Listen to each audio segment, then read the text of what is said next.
the integral 0 to 1 x power m minus 1 minus x का whole power n minus 1 dx for m n greater than 0 is called beta function and is denoted by beta m n. Therefore beta m n equal to integration 0 to 1 x power m minus 1 bracket 1 minus x का whole power n minus 1 dx for each m n greater than 0.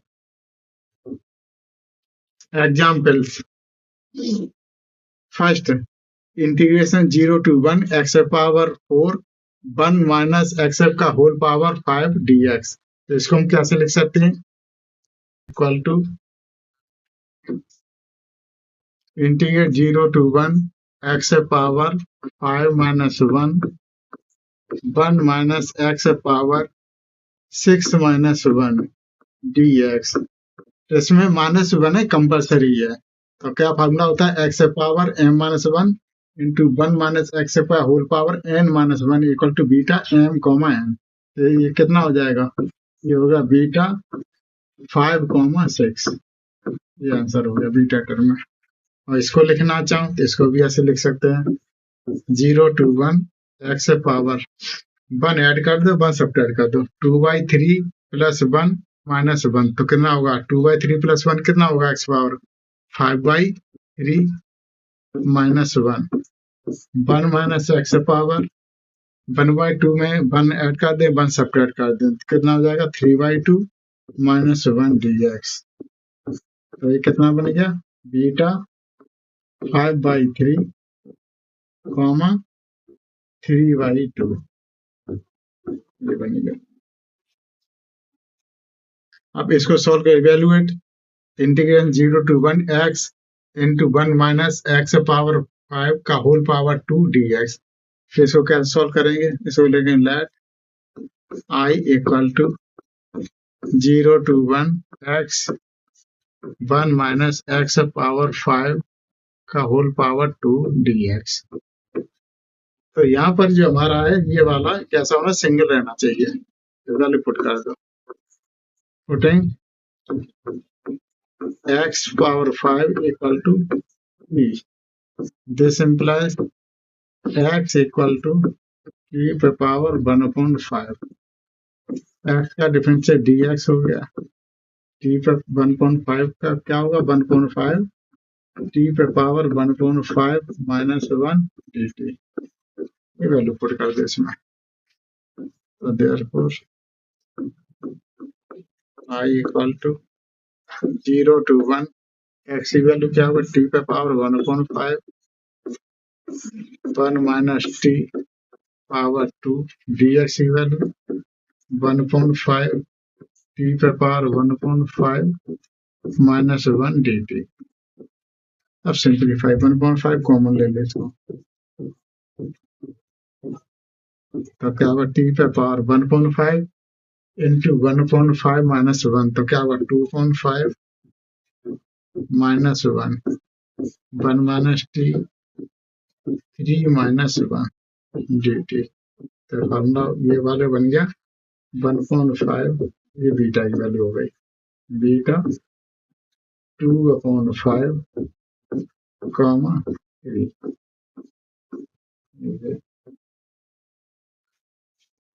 अब express integration 0 to 2 8 minus x cube का whole power minus 1/3 dx in terms of a beta function. ये solve करना. Let i equal to 0 to 2 8 minus x cube minus 1/3 whole power dx. अब इसमें value put करो. इसको क्या बनाना? Single 1/t के term में. तो वैल्यू पुट कर दो इसमें. पुटे x equal to 8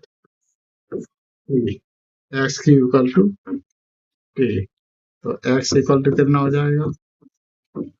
x equal to होगा 2 t पे power 1/3 dx equal to 2/3 t का power 1/3 -1 dt।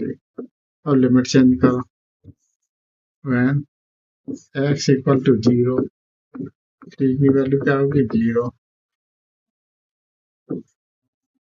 when x equal to 2, तो टी की वैल्यू क्या होगी 1।